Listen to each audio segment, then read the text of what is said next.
Em um canto remoto do planeta, existe um lugar onde o fogo queima ininterruptamente há meio século. Onde rochas pesadas como carros se arrastam sozinhas sob o sol do deserto. Onde águas tranquilas escondem um poder mortal, capaz de transformar seres vivos em estátuas de sal. E onde, sem aviso, o céu pode desabar em gotas vermelhas, como se a terra estivesse chorando sangue.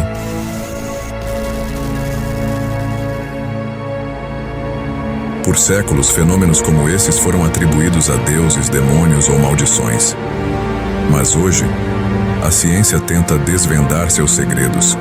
Alguns, como as pedras deslizantes do Vale da Morte, já têm explicação, embora ainda guardem mistérios. Outros, como a chuva sanguínea que caiu sobre a Índia, continuam desafiando até os maiores especialistas.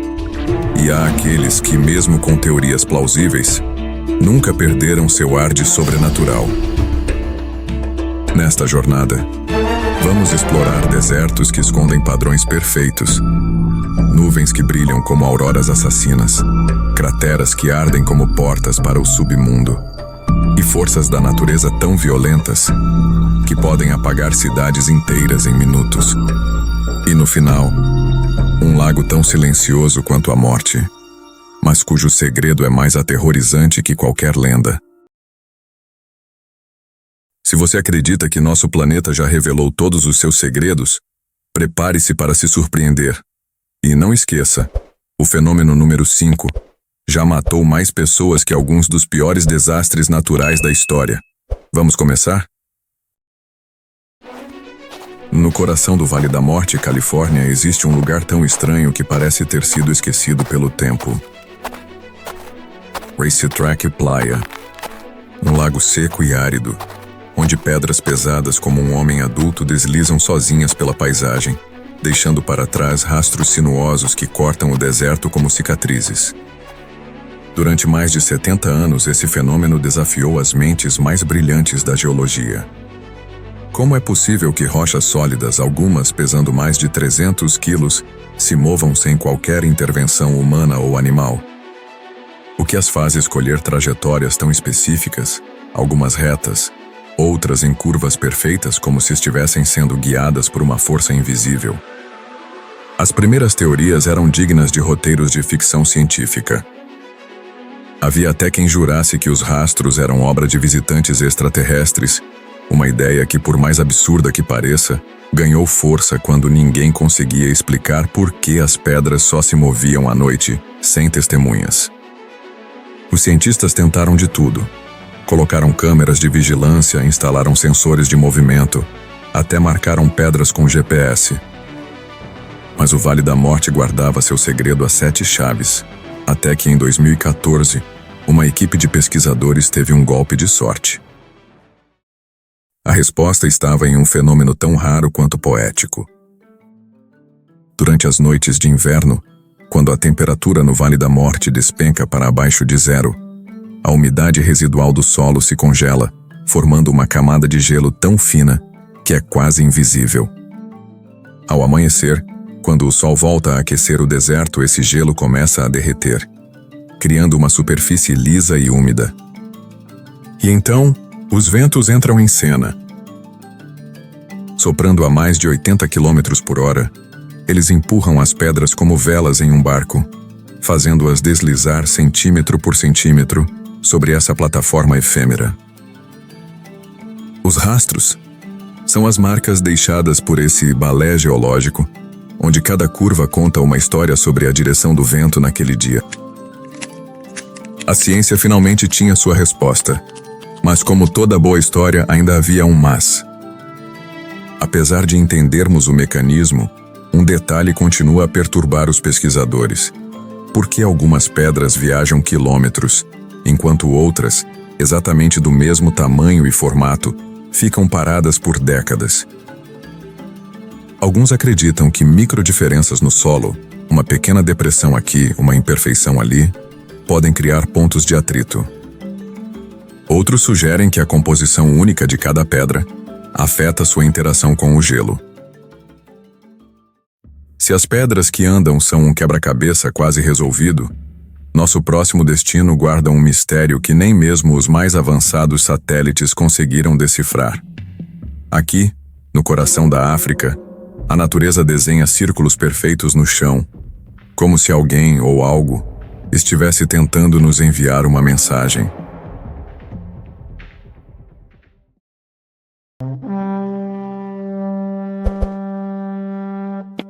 No coração do deserto da Namíbia, a natureza desenha padrões tão precisos que parecem obra de uma inteligência superior. São os círculos de fadas, milhares de manchas nuas, perfeitamente circulares, espalhadas como uma pele de girafa dourada sob o sol africano. Por séculos, esses vazios intrigaram cientistas e inspiraram lendas. Algumas tribos acreditam que são pegadas dos deuses. Outros juram que dragões subterrâneos respiram fogo aqui. Mas a verdade é que nem mesmo os melhores ecologistas do mundo conseguem explicar por que esses círculos aparecem, desaparecem e se autorregulam como um organismo vivo. Desde os anos 1970, pelo menos 8 teorias científicas tentaram explicar esse fenômeno. A mais recente, publicada na revista Nature, sugere que os círculos são resultado de uma batalha invisível entre plantas e o deserto. Em solos pobres em nutrientes, as gramíneas se organizam para maximizar recursos, criando esses vazios como poços de água naturais. A umidade escorre para as bordas, alimentando um anel de vegetação. É como se cada círculo fosse um oásis em miniatura. Mas essa teoria não explica tudo. Por que alguns círculos morrem após décadas, enquanto outros persistem? E como eles mantêm distâncias tão precisas uns dos outros, como se obedecessem a um algoritmo secreto da natureza?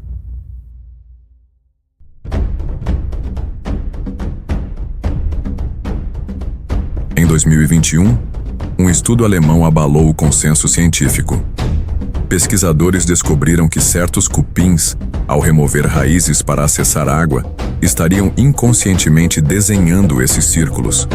Seria a prova de que os verdadeiros arquitetos são insetos? Talvez. Mas há um problema. Na Austrália, onde círculos idênticos existem, não há vestígios desses cupins. E mais, alguns círculos namibianos aparecem em horas muito rápido para ser obra de colônias. Será que a natureza encontrou duas formas totalmente diferentes de criar os mesmos padrões? Ou estamos diante de um princípio ecológico que ainda não compreendemos? Para o povo Himba, os círculos são sagrados. Eles acreditam que são marcas deixadas por Mukuru, o deus criador, ou que dragões subterrâneos os cospem para avisar sobre secas. E, em um detalhe que faz até cientistas hesitarem, os Himbas dizem que os círculos cantam antes de chover, algo que nunca foi estudado. Será mera coincidência que, em 2022, pesquisadores descobriram que os círculos emitem vibrações subterrâneas imperceptíveis para humanos? Ou a ciência está redescobrindo saberes ancestrais? Se os círculos de fadas são um enigma que brota da Terra, nosso próximo destino está a 80 quilômetros acima de nós, onde nuvens brilham no escuro como fantasmas cósmicos. E desta vez, nem mesmo os satélites mais avançados conseguem prever quando elas vão aparecer. A 80 quilômetros acima do Polo Norte, onde o ar é tão rarefeito que nem aviões conseguem voar, um fenômeno raro e hipnótico desafia nossa compreensão da física. São as nuvens nacaradas, estruturas tão finas que parecem feitas de fumaça de sonho, mas que brilham com cores eletrizantes no escuro absoluto da noite polar. Pilotos de caça as confundem com OVNIs. Cientistas as chamam de auroras invertidas. E para os povos Inuit, elas são os espíritos dos ancestrais dançando no céu. Mas a verdade por trás dessas nuvens é ainda mais surpreendente. Elas podem ser um sinal de que estamos mudando o clima da Terra de formas que nem imaginamos. Essas nuvens se formam onde quase nada mais existe, na mesosfera, uma camada tão esquecida que os cientistas a chamam de ignorosfera. Lá, a 125 graus negativos, o pouco vapor d'água que sobe da Terra congela em cristais menores que um fio de cabelo. Quando o Sol está abaixo do horizonte, esses cristais capturam sua luz e a refratam em cores impossíveis. Mas aqui está o mistério. Para que essas nuvens existam é preciso um ingrediente secreto: poeira de meteoros. Sim, são partículas de cometas queimadas na atmosfera que servem como sementes para os cristais de gelo. E isso nos leva a uma descoberta perturbadora. Com o aumento do CO2 na atmosfera, a mesosfera está esfriando ainda mais, criando condições perfeitas para que essas nuvens alienígenas se multipliquem. O que parecia apenas um espetáculo da natureza agora é visto como um sistema de alerta atmosférico. Em Kiruna, na Suécia, cientistas do projeto AIM da NASA descobriram que essas nuvens estão aparecendo mais cedo a cada ano e em latitudes mais baixas, algo que os modelos climáticos não previam. Pior, algumas pesquisas sugerem que o mesmo CO2 que aquece a superfície da Terra está criando uma bolha de frio na mesosfera, que pode alterar padrões de vento globais. Essas nuvens brilhantes, portanto, não são apenas belas. São um sintoma de que estamos perturbando camadas da atmosfera que mal compreendemos. Hoje elas nos alertam sobre algo mais sombrio. Nosso planeta é um sistema interconectado, onde até o CO2 que emitimos no trânsito pode estar criando fenômenos estranhos no limite do espaço. E a pergunta que fica é: se já estamos vendo efeitos imprevistos a 80 quilômetros de altitude, o que mais está por vir? Se as nuvens nacaradas são um aviso do céu, nosso próximo destino é um lugar onde o próprio inferno parece ter aberto suas portas. Aqui, no meio do deserto do Turcomenistão, um fogo queima sem parar há meio século, e ninguém sabe quando, ou se, ele vai se apagar. No coração do deserto de Karakum, onde a temperatura chega a 50 graus à sombra, um fogo queima ininterruptamente há mais de 5 décadas. Esta é a cratera de Darvaza, conhecida como Porta do Inferno, uma cicatriz de 70 metros de largura e 30 de profundidade que cospe chamas como um dragão adormecido. Tudo começou em 1971, quando geólogos soviéticos perfuraram o solo em busca de gás natural e, acidentalmente, liberaram uma força que nem eles conseguiram controlar. O que era para ser uma operação de rotina, virou um pesadelo geológico. E hoje, meio século depois, essa cratera continua a desafiar a ciência. Porque o fogo nunca se apaga? O que há nas profundezas desse abismo? E será seguro se aproximar? Aqui jaz um dos maiores segredos da Guerra Fria. Em 1971, a União Soviética buscava reservas de gás no Turcomenistão, quando a broca atingiu uma caverna subterrânea cheia de gás metano puro. O solo colapsou, engolindo equipamentos e criando 3 crateras. Preocupados com o vazamento tóxico, os cientistas decidiram queimar o gás, acreditando que o fogo duraria algumas semanas. Mas eles subestimaram drasticamente o tamanho do reservatório. As 2 crateras menores se apagaram, mas a maior, alimentada por uma rede de túneis subterrâneos, transformou-se em um incêndio eterno. Em 2013, o explorador George Kourounis tornou-se o primeiro homem a descer ao fundo da cratera. Suas medições revelaram temperaturas de até 1000 graus Celsius e uma concentração de metano capaz de asfixiar um elefante em minutos. O segredo da longevidade da Porta do Inferno está em sua geologia única.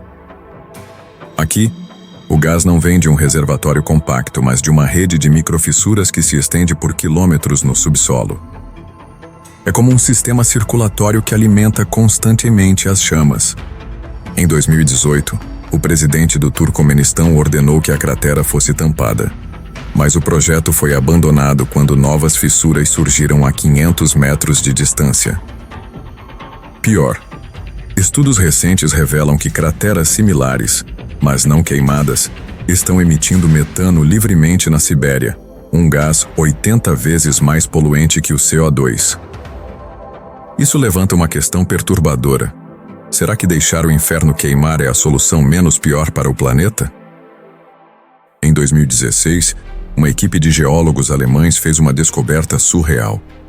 A 15 metros de profundidade, as paredes da cratera estão recobertas por cristais de enxofre puro, um mineral que só se forma em condições vulcânicas extremas.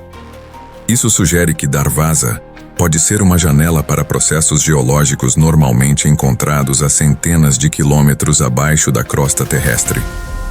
Alguns cientistas especulam que a cratera está lentamente criando seu próprio ecossistema químico, onde bactérias extremófilas poderiam sobreviver, semelhante ao que imaginamos existir em planetas como Vênus.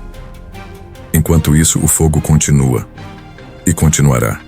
Por décadas, séculos, ninguém sabe. Se a porta do inferno é um fogo que não se apaga, nosso próximo fenômeno é uma força tão violenta que pode dizimar cidades inteiras em minutos. Era meio-dia quando o solo tremeu em Tóquio. Mas o pior ainda estava por vir. Nas ruas em chamas, colunas de fogo começaram a girar, formando redemoinhos que seguravam casas inteiras para o céu. Testemunhas descreveram um tornado de labaredas que cruzou o rio Sumida como um ser vivo, matando instantaneamente todos em seu caminho.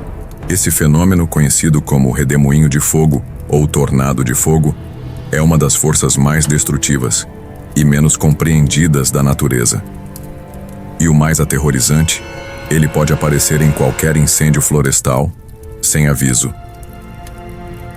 O segredo desses monstros está em 3 ingredientes. 1. Combustível descontrolado, como uma cidade em chamas ou floresta seca. 2. Correntes de vento conflitantes, que iniciam o movimento rotacional. E 3. O mais crucial, um vácuo no centro que funciona como um aspirador gigante. Quando esses elementos se combinam, o ar superaquecido sobe em espiral, criando um vórtice autoalimentado que pode durar horas. Em laboratório, cientistas recriaram redemoinhos de 10 metros. Mas na natureza, eles podem atingir alturas maiores que a Torre Eiffel. E aqui está o detalhe mais perturbador. O centro de um redemoinho de fogo é tão poderoso que pode arrancar o oxigênio dos pulmões de uma pessoa, antes mesmo que o fogo a toque. Em 2018, o Car Fire, na Califórnia, gerou um redemoinho que lançou caminhões a 150 metros de distância. 2 anos depois, a Austrália viu seu primeiro pirotornado classificado como F3, equivalente a um tornado comum de força média, mas com poder de espalhar fogo a velocidades absurdas. E com as mudanças climáticas criando florestas mais secas e ventos mais erráticos, os cientistas temem que esses eventos deixem de ser raros. Em algumas regiões já se fala em temporada de tornados de fogo, um conceito que parecia ficção científica até pouco tempo atrás. Para os bombeiros, enfrentar um redemoinho de fogo é como lutar contra um demônio da mitologia.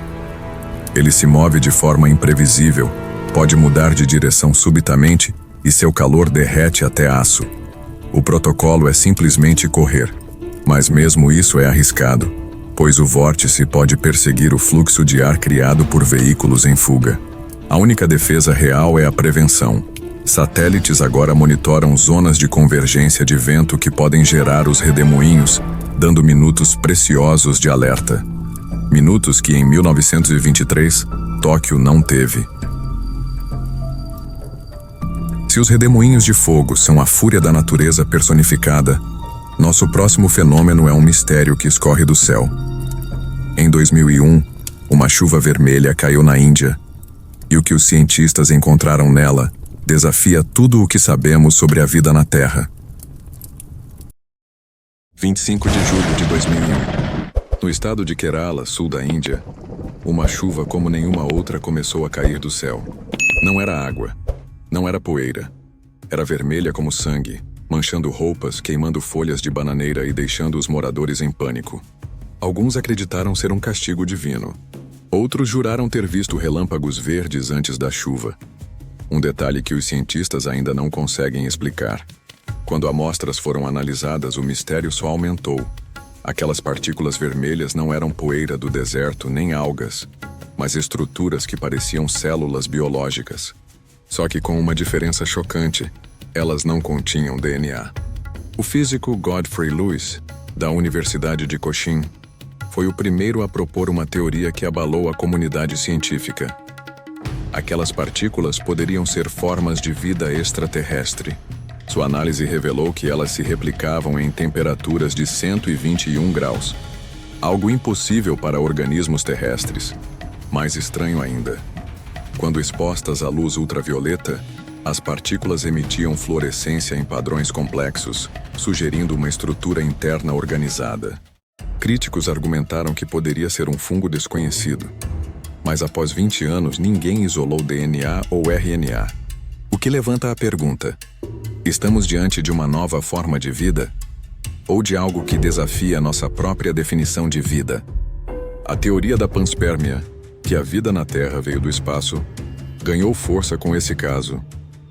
Mas nem todos concordam. Em 2012, pesquisadores britânicos sugeriram que as partículas eram esporos de fungos modificados por poluição industrial.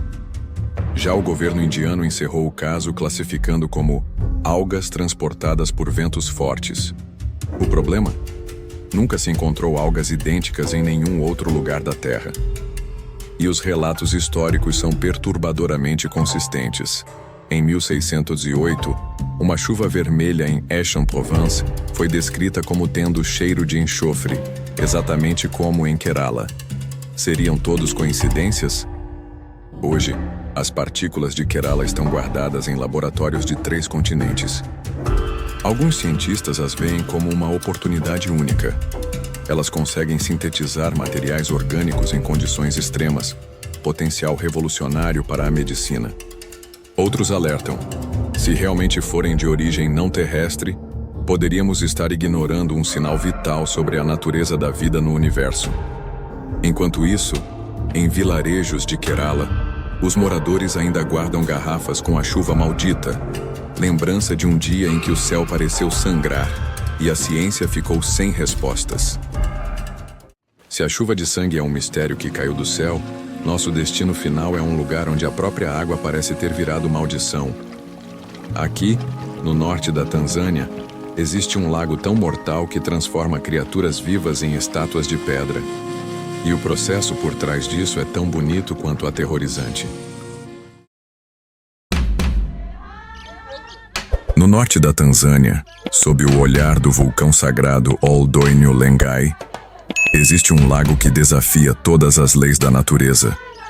Suas águas vermelhas, tingidas por micro-organismos extremófilos, são tão alcalinas que queimam a pele humana em segundos. Aqui, animais que ousam mergulhar são transformados em estátuas de sais minerais, preservados em poses eternas. Este é o Lago Natron, um lugar tão mortal quanto belo, onde a vida e a morte se confundem em um balé geoquímico que dura milênios. E o mais extraordinário, algumas criaturas não apenas sobrevivem aqui, elas prosperam. O segredo do Natron está em sua composição química única. As chuvas lavam as cinzas do vulcão Lengai, o único que expele lava negra de carbonatito no mundo, direto para o lago. Essa mistura cria uma sopa de carbonato de sódio, bicarbonato e sais minerais que evapora sob o sol africano, deixando crostas brancas que cortam como vidro.